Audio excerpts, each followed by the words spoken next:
샬롬, 2022년 6월 2일 목요일입니다. 기도하겠습니다. 주님, 오늘도 말씀으로 이 하루를 열게 하심을 감사드립니다. 사랑하는 주님, 오늘 하루의 삶이 더욱 주님을 바라보고 더욱 주님을 생각하고 더욱 주님을 드러내는 날이 되게 하소서. 그리하여 저희를 통해 주님의 향기가 나타나게 하소서. 예수님의 이름으로 기도드립니다. 아멘. 오늘의 말씀은 레위기 5장입니다.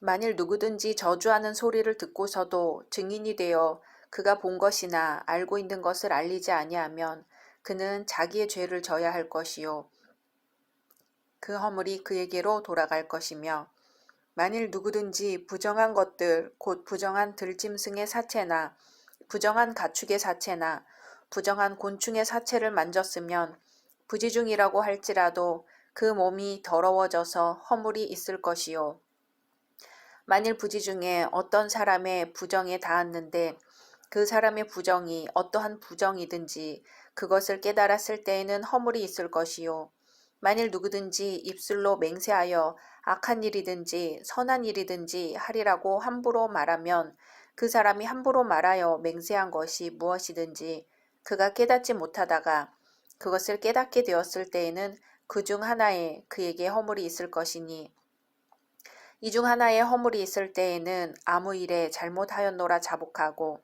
그 잘못으로 말미암아 여호와께 속죄제를 드리되 양떼의 암컷 어린 양이나 염소를 끌어다가 속죄제를 드릴 것이요 제사장은 그의 허물을 위하여 속죄할지니라.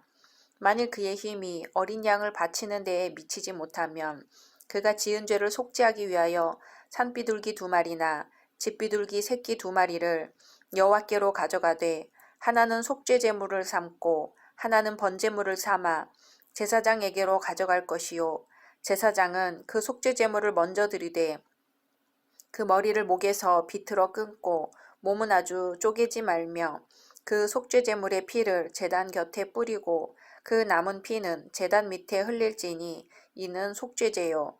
그 다음 것은 규례대로 번제를 드릴지니 제사장이 그의 잘못을 위하여 속죄한즉 그가 사함을 받으리라. 만일 그의 손이 산비둘기 2마리나 집비둘기 2마리에도 미치지 못하면 그의 범죄로 말미암아 고운 가루 10분의 1 에바를 예물로 가져다가 속죄제물로 드리되 이는 속죄제인즉 그 위에 기름을 붓지 말며 유향을 놓지 말고 그것을 제사장에게로 가져갈 것이요 제사장은 그것을 기념물로 한 움큼을 가져다가 제단 위 여호와의 화제물 위에서 불사를 지니 이는 속죄제라. 제사장이 그가 이 중에서 하나를 범하여 얻은 허물을 위하여 속죄한즉 그가 사함을 받으리라. 그 나머지는 소제물같이 제사장에게 돌릴지니라. 여호와께서 모세에게 말씀하여 이르시되 누구든지 여호와의 성물에 대하여 부지 중에 범죄하였으면 여호와께 속건제를 드리되 내가 지정한 가치를 따라 성소의 세겔로 몇 세겔 은에 상당한 흠 없는 순양을 양떼 중에서 끌어다가 속건제로 드려서 성물에 대한 잘못을 보상하되 그것에 5분의 1을 더하여 제사장에게 줄 것이요 제사장은 그 속건제의 순양으로 그를 위하여 속죄한즉 그가 사함을 받으리라. 만일 누구든지 여호와의 계명 중 하나를 부지 중에 범하여도 허물이라 벌을 당할 것이니 그는 내가 지정한 가치대로 양떼 중 흠 없는 순양을 속건제물로 제사장에게로 가져갈 것이요 제사장은 그가 부지 중에 범죄한 허물을 위하여 속죄한즉 그가 사함을 받으리라. 이는 속건제니 그가 여호와 앞에 참으로 잘못을 저질렀음이니라. 아멘. 속건제는 특별한 죄와 관련되어 드리는 제사입니다. 속건제는 앞에서 언급한 다른 제사들과는 달리 죄의 성격 자체에 초점을 맞추는 대신에 의식상의 절차가 자세하게 설명되어 있지 않습니다. 속건제는 단순히 어떤 사람이 잘못을 범한 것에 대한 책임, 범과 등을 보상하는 제사입니다. 학자들마다 속죄제와 속건제의 관계에 대해 이해하는 바가 조금씩 다르지만 성경은 속건제를 속죄제의 한 종류가 아니라 독특한 하나의 제사 규례로 취급함을 알 수 있습니다. 속건제와 속죄제가 그 성격상 몇 가지 차이점을 보이는 것을 보아 두 제사를 별개의 제사로 보는 것이 타당해 보입니다. 속죄제는 무의식 중에 범죄를 속하고 속건제는 의식적으로 하나님과 타인의 명예를 손상시킨 것을 배상하는 제사입니다. 오늘 말씀은 속건제를 드리는 경우를 크게 두 가지로 나누어 설명하고 있습니다. 첫째는 여호와께 범죄한 경우이고 둘째는 이웃에게 범한 경우입니다. 첫째 경우는 다시 고의로 여호와의 성물에 대하여 범과한 것과 부지 중에 금령 중 하나를 범한 것으로 나누어 설명하고 있습니다. 그러나 이 두 가지 경우는 별개의 것이 아니라 하나의 현상이 갖는 양면입니다. 곧 여호와의 성물과 관련된 범죄와 부지 중에 범한 죄는 하나님께 반역하고 그분의 계명을 지키지 않는 것입니다. 또 오늘 말씀은 다른 사람의 재물을 가로채는 사기 행위를 했거나 그것을 부인하며 거짓 맹세하였을 때도 속건제를 바쳐야 한다고 규정하였습니다. 이런 행위 역시 하나님의 이름을 모독합니다. 이웃에게 불의를 행하는 것은 하나님을 진실하게 믿지 못한 결과입니다. 그러므로 이웃에게 범죄하였을 때 하나님과 그 이웃 모두에게 죄를 범한 것이 됩니다. 근원적으로 죄는 하나님의 뜻과 의도를 어기는 현상을 말합니다.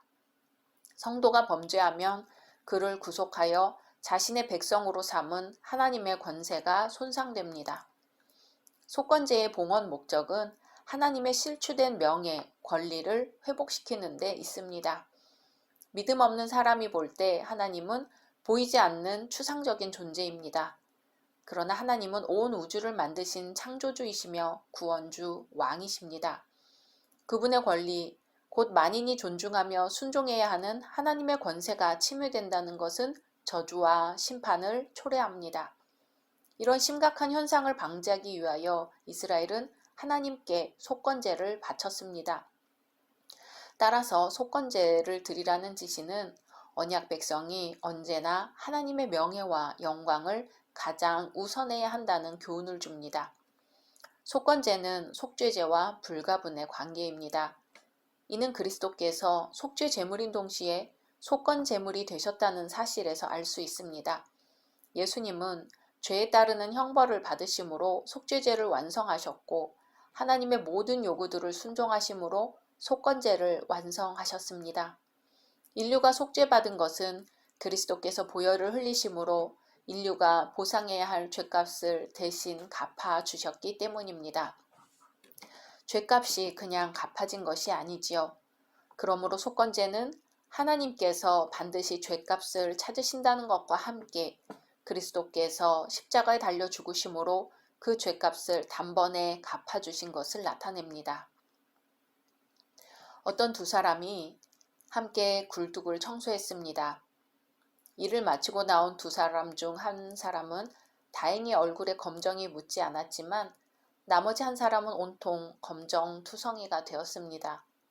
이상한 것은 검정이 묻은 사람은 그냥 자기 처소로 돌아갔으나 오히려 검정이 묻지 않은 사람은 물가로 가서 얼굴을 씻는 것이었지요.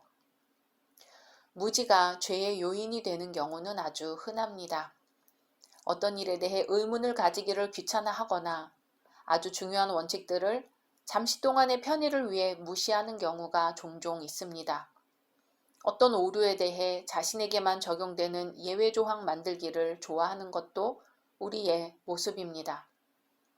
무지와 무관심, 부주의로 생기는 죄들은 하나님 앞에서 어떻게 처리될까요? 오늘 말씀은 특별히 부지중, 무심 중에 저지른 범죄에 대하여 말합니다.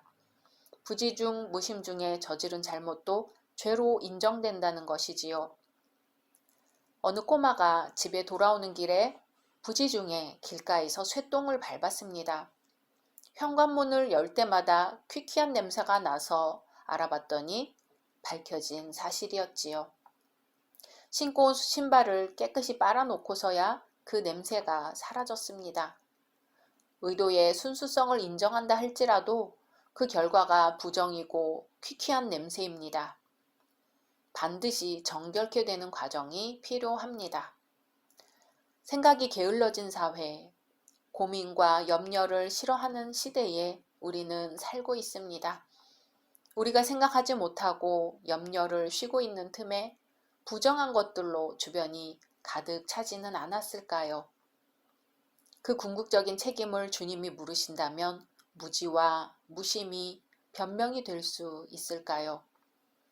깨끗한 청소부가 더러운 청소부를 거울 삼아 자신을 정결케 했듯이 우리 앞에 계시는 깨끗하고 정결하신 예수 그리스도는 더러운 우리 때문에 제물이 되셨습니다. 요한복음 3장 20절에 악을 행하는 자마다 빛을 미워하여 빛으로 오지 아니하나니 이는 그 행위가 드러날까 함이요. 아멘. 부주의, 무관심, 나태한 생각, 자기 합리화를 버리고 빛이신 예수님께로 나아가야겠습니다. 각자 말씀 묵상하신 후 주기도문으로 마치겠습니다.